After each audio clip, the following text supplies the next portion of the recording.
off because you're grinding the metal down, essentially. But it's not seasoning. And your knife is ready to go.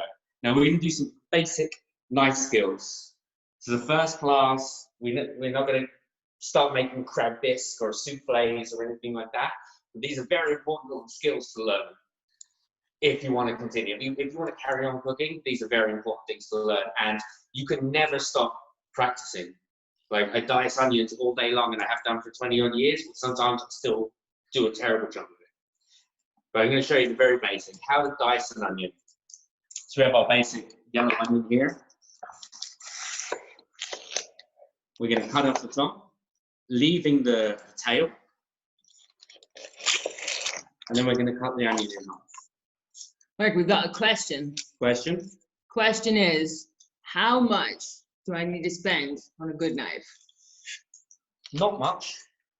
Not much. It depends what you're doing and how often you want to do it. Like I said, this knife probably cost me $60, $70, and I've had this for years and I use it for everything. I got this knife here. I've had this since I started cooking. I had this 20 years, and it cost me about £30. Is that knife given to you as a gift? Kind of, yeah. Oh, yeah, there you go. And there's no revisionist history. I've chopped vegetables, I've bashed chicken bones, fish bones, doesn't matter what. But then I had something like this, and this actually cost a few $100s, but it's a very specific knife. It's a Japanese style, and it's used for slicing meat and fish and things like that in a very, very specific kind of way.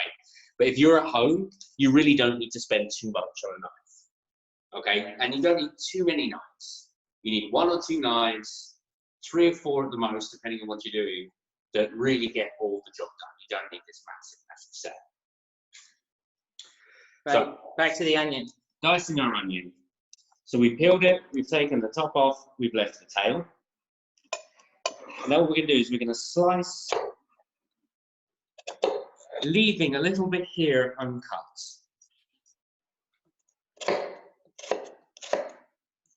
Okay. We're using this hand here as a guide. I know it's scary to get all your hands involved, get your other hand involved. This is going to stop you from cutting yourself.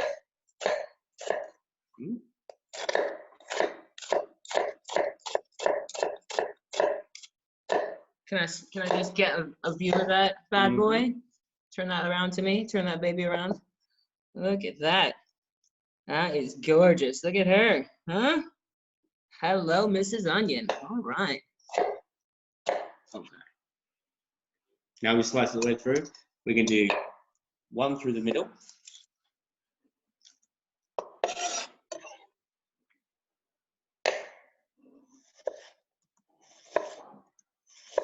And then you're going to slice it through.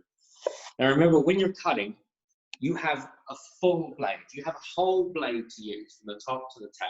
Most people cut and they're just using like a little bit of it, which is pointless. It's a waste of energy. Another thing to remember is when you're cutting, you're not pushing. Blades aren't designed to cut by push. You know, you can push a sharp blade into your hands and nothing's going to happen. Oh my God, what if your hand explodes? No, but that's the point. Nothing happens. It happens when you draw the blade, when you move the blade. That's how blades work. Now, if your knife is nice and sharp, I mean, people talk about, you know, crying when they chop onions. You cry because if you use a blunt knife, it actually breaks all the fibers that are inside the onion. So it has all these fibers. Oh, sorry. We got a little technical difficulty. What was that?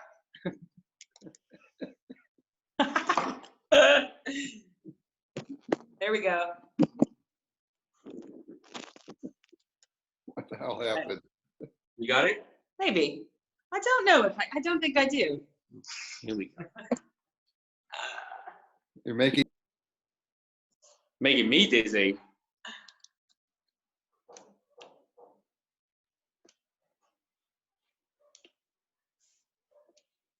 Okay. There we go. Okay. It's artisanal because it's homegrown. What's I talking about? Oh yeah, so there's all these fibers, right, inside the vegetable, and those fibers are what's holding onto the water. And that water is what has a lot of the flavoring. And with onions, it has that chemical in it that the aroma comes up. So if you have a sharp knife and you slice through the onion, you actually slice through the fibers and less of the water falls out. Whereas if you use a blunt knife, what you do is you actually crush those fibers and all the liquid inside the onion, the garlic, the tomato, whatever it is you're cooking, actually starts coming out. So two things happen. One, with an onion, you start to cry because all of a sudden all this water with all this aroma is coming out. And two, you lose a lot of flavor of whatever it is you're chopping because it's just going to get sucked into your board, or you're going to scrape it off or something like that.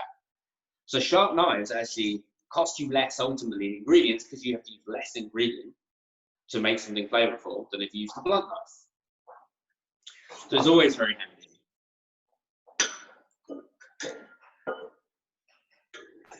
Richard Brown wants to know, was that Onion that interrupted the Onion demo? Onion is our cat, for all of those who don't know. No relation to the Onion that Marcus just massacred. And yeah, she was part of that. She was part of that. Mostly me. Mostly me not knowing exactly how to work a gyroscope. That's why we need to up our production values, folks. But just think, one day you'll be like, I remember that first recording when we're on PBS. PBS. PBS. That's your dream. That's PBS. it. That's it. That's all I aspire to. That's it. A public access cooking show. Dream big, baby. Dream That's big. it. That's all I want. Dream big. That's all I want. Right. So where are we, Mark? So that's dicing an onion. Now, actually, let me show you real quick. I've shown this to my students as well. There is another way that we dice onions in the restaurant industry. So this is something we do. If the onions are going to be seen, and so you want them to look really nice, we do it a little bit of a long-winded sort of way. So we take it off in the leaves, a couple at a time.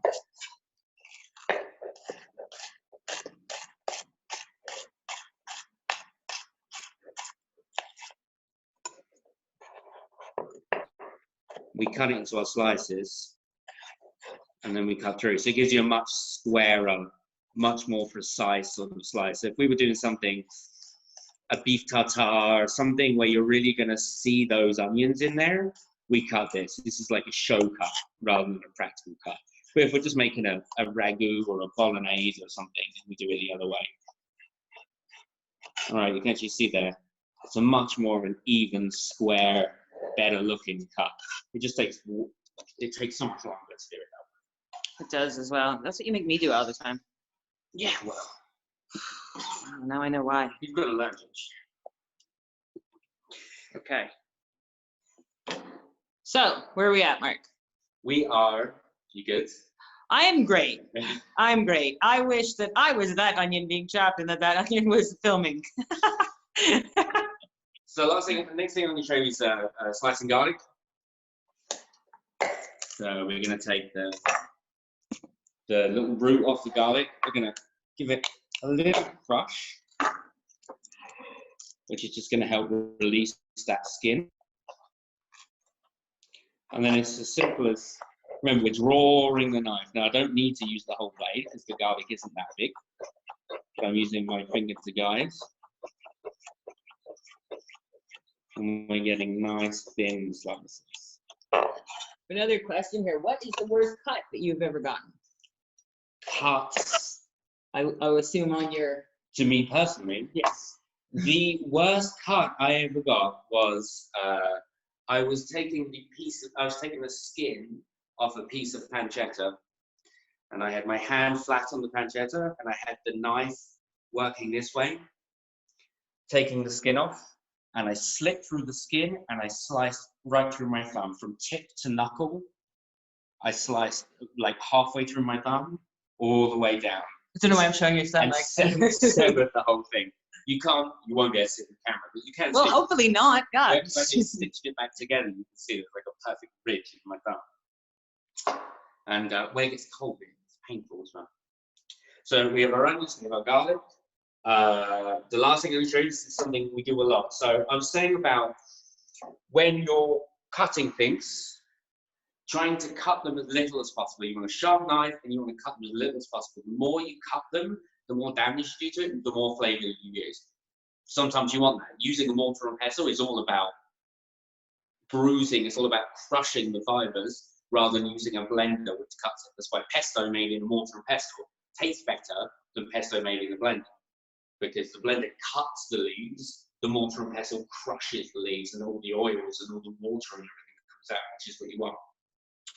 So when it comes to something like cutting parsley, what we do is we bundle it together, and then we do like we're slicing anything else. So we just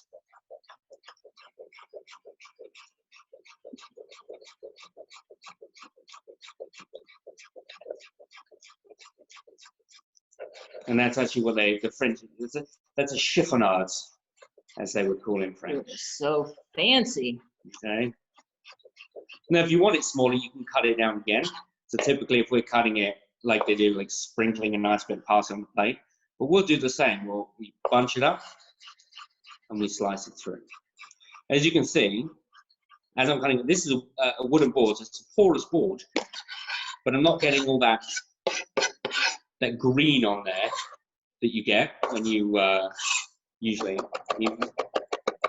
you start doing something like this, which is a what not to do. Which is fine. This is a what not to do, yeah.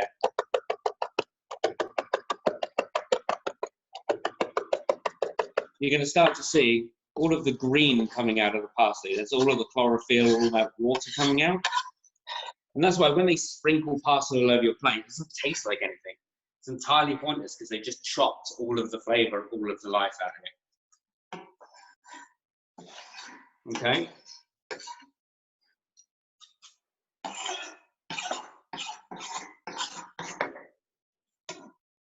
Right. Now we're going to want to make some bruschetta. Nice and simple. With all your hard knife skills. Nice place to start, but again, yeah, it uses the knife skills we just learned. So, where will we start? We started our beautiful bounty of beautiful ingredients.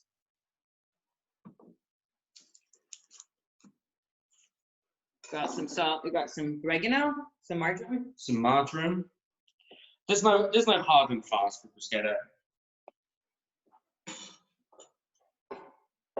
Anyone who knows me knows I don't subscribe to, you know, the fully traditional hard and fast rules on most dishes. So bruschetta, what you have, we have these tomatoes that come out, we have spring onions that come out of the garden, and we have the herbs that we picked out of the garden ourselves. So, oop, and my thumb, my finger. And Ginger's lovely thumb. And so what we're gonna do is we're gonna dice a fairly large dice in our tomatoes. But this is a good example of having to draw the blade, because if you try and push, I heard that. Cut, I heard that. it's a disgusting one, isn't it? I heard it. It all gets crushed, all the liquid comes out of it, all that flavor is getting lost. Look at that mess. Okay. But if you draw the blade,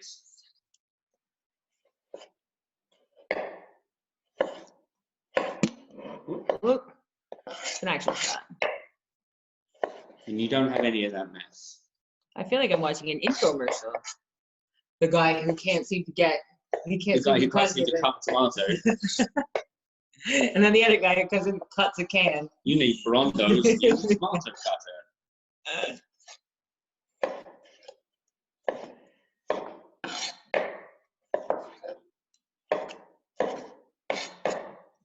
Anyone who's also interested, Mark makes a mean pico de gallo. Yeah, we'll do some non-Italian stuff at some point. What do you mean there is no such thing? It's non-Italian food. There's no such thing. How dare you? Mexican food. It's pretty To much all of our Italian. friends tuning in from Italy, and also for everyone, today is the Festa della Liberazione in Italia. It's when Italy was liberated from the fascists. It's a wonderful holiday today. Please go to YouTube and download Bella Ciao. Sing it on your rooftop. A beautiful day. A strange year for it, but nonetheless, a beautiful time. And there's Mark. Huh? Do we have any other questions? Anyone wants to know anything? When are you going to hire a new cameraman? Wow. No, that's not a real question. I mean, it probably is a real question, but no one has asked it yet. No, but please give us your feedback. Is this, you know, we started with knife skills because it's where I start with my students, but maybe there's something else you wanted to see. Maybe this is too basic. Maybe there's something I didn't go into in this. Well, this is. We don't want this to be like regular cooking videos, like just things you could go onto YouTube and find. Okay, we're trying to create like a community of people who want to come together, cook together, learn new things. I know all this stuff. Like, ask me. I want to tell you. I need to get it out of me. He needs to say it. Jen wants to know. Jen Hall would like to know, what's the most cutting insult that you've ever had? Cutting insults. I'll tell you the most cutting insult. Wow, with the knife. Wow, with the just sharper knife. I'll tell you the most cutting insult, and it comes from our cameraman. Me? Yes. Is that right? Yes. Wow. Airing dirty laundry, are we? On the first demo. Maybe. Wow, okay. As this whole COVID-19 panic started, you know what I'm going to say, and China built a hospital in 10 days, 7 days, something like that. So that was 7 days. We were watching it on the news, and they were like, China's built this hospital in 7 days. And Ginger turned around to me and she went, what have you done today? Well. It's true. It's true. It's true. What had you done? So these are some scallions. Oh, Nancy wants to know, how can you tell how to pick a fresh tomato? Well, the vast majority of varieties of tomato, when they are ripe, they will fall off the vine. However, if you wait until they fall off the vine, usually something else gets to them first. But tomatoes ripen off the vine as well. Right. So you can take them off and leave them outside of the fridge. Tomatoes don't like being in the fridge at all. So Terry wants to know, she said usually at a cooking class we get to eat everything afterwards. How are we going to do that here? It's a good question, Terry. She's asking the real questions, the hard questions. Well, Terry, there's another Zoom meeting going on afterwards, which is where you sit and watch Ginger and I eat everything. Oh, that sounds great. Yeah. Sounds fair. I'm sure that's exactly the remedy. I think we're going to have to go and bring you some food, Terry. We'll bring you all food. We'll do the ViaMedina World Tour, and it will be our honor. George also wants to know about insults, the most cutting insult. What about something you received from him at work? No, they were never cutting as much as he thought they were. Ah. So I have my tomatoes, my scallions in here that I've just sliced nice and fine. I want to get some garlic, but You got your garlic here. yeah, What? but it's sliced. I want it much finer. Now there is a technique called creaming garlic. It takes a long time. Anna's waving to you. Hi, Anna. Hi. So I'm just going to use a grater, a zester. Okay. You can see. Even this is a knife skills class. We will admit a cameo from the microplane, a cameo appearance. It is allowed. Okay.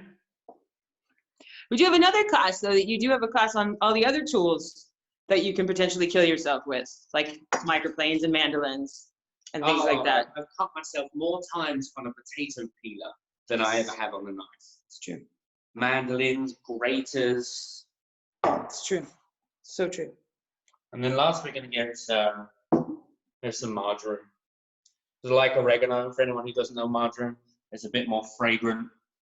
It's something that we love in this house. Something we use a lot of. Yeah.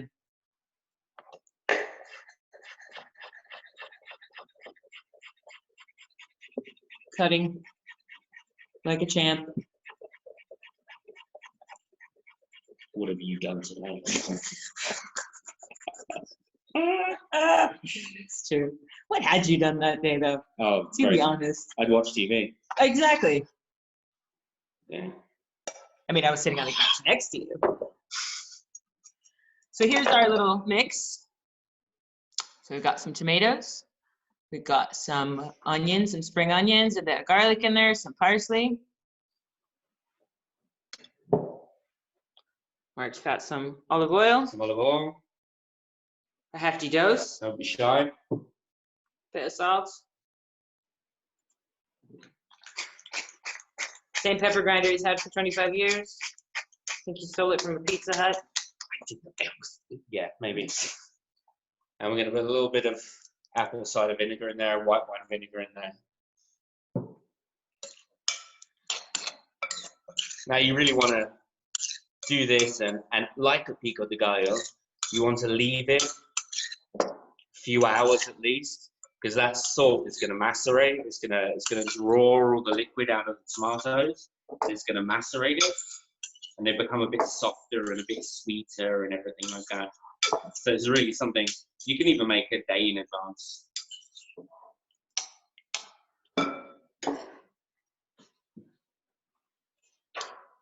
We're gonna just fancy over. So we've got ourselves a grill pan here. That's our coffee pot. If you can get yourself a grill pan, you get a nice little crust. If you don't have a fireplace or a fire pit available, you'll get your nice little grill your char on there. Your char. We've got a question from Joey. He says, how do you know if you use too much or too little of a spice when you add salt, pepper, or any spice? Fair question. How do you know? What about salt? That is a good question. Start small. Start small, taste, and then go back. Because you can put it in, but you can't take it out. Oh, wise words. Is what they teach you. You put it in, but you can't take it out. So put a little bit, and after time, you get better at knowing how much to put in. But always go a little bit less than you think, and then add on or add as you go. There you go. There you go. Where was your olive oil from, and which is best for this dish? Well, I mean, which olive oil is best? Okay. Everyone sit down. Everyone sit down. We're going to be here for a few hours. Yeah. Which olive oil is best? The best olive oil you can get that you like. We all like different olive oils, and they all taste really differently. This one is a local one. This one's from Tuscany. This one is from Viterbo, actually. It's from the San Bartolomeo, which is a farm that has chickens. They raise chickens. They raise turkeys, and they have olive oil. The olive oil that we use in this area is called Canino, and it's very strong. It's very strong. We like some very strong flavors. So yeah, in this house we prefer a very strong oil. There are those who will tell you that the best olive oil in Italy is from a place called Sabina, which is certainly delicious. There are those who will say it's from other places. Everybody's got their own regional olive oil. It's different. All the oils from everywhere taste different. The ones here are very strong, which are good for something like this because the tomatoes have a lot of flavor, the herbs have a lot of flavor. You got a bit of garlic in there. But if you're doing something like fish, you don't really want a very strong olive oil. You want an olive oil from Molise. It's going to overpower the fish. So for this one, I'd use a strong. I'd use a good strong olive oil. And if you're outside of Italy, of course, this debate means nothing. But even outside of Italy, if you can find an olive oil that's not mass produced, if you can find something that's from a smaller place and is more, is more local, even if it's not local to you, it's going to be a better quality. And you should always tell. We'll do an olive oil class as well and tell you how to find a good olive oil. But you always want an olive oil that has an expiration date written on it, because olive oil is only good for 1 year, it's max 2 years. And there's a lot of different qualifications for it. You don't mean expiration date, you mean a harvest date. A bottling, right, but it does, they will tell you, right. So olive oil is a complicated subject. There are those who will say it's Puglia. There are those who will say it's Molise. Again, I think now we've got the Italians on the chat who are now giving their opinions, which is of course where it ends up. For Italians, the best olive oil is whatever oil comes from their tree. They all produce the best olive oil that's ever been made. And to answer Terry's set of question, is San Bartolomeo operating these days? Don't know, because we are under the quarantine, can't go into Viterbo. But maybe it should be. They're essential. They're food producers. So San Bartolomeo, for all of you who have absolutely no idea what we're talking about, is located a town over from us. And during the quarantine, we're not allowed to leave our town. So hopefully, I hope they'll be operating soon because they have very good chicken. It's true. And you should all come see it and have some. Come over. We'll do a trip. We'll do a field trip. I will learn how to, use the camera. It'll be great. And so, here we go, guys. So, knife skills. Knife skills. It's been lovely spending time with you. This has been the longest 15, 20 minutes of your life, I'm sure. Yes, yes. My arms are tired. Mark is so tired of me. We're going to go retreat to other parts of ViaMedina HQ now. We're going to go hide in the luxury bunker. So thank you all so much. We really, really appreciate it. And if you do like hanging out with us and want to learn more cool stuff, we have our Patreon network that's got all kinds of cool tips on it. You can hook up with us on Facebook, Instagram, all that stuff, and just drop us a line. Tell us what you want to know. And yeah, we want to be able. Tell us what you liked, what you didn't like, what you want to see. Yeah. We're open. We're all in this together. Nice. Thanks. I just came up with that. That was good. That was so good. Thanks. That was so good. Thanks. You guys, we love you. Ciao.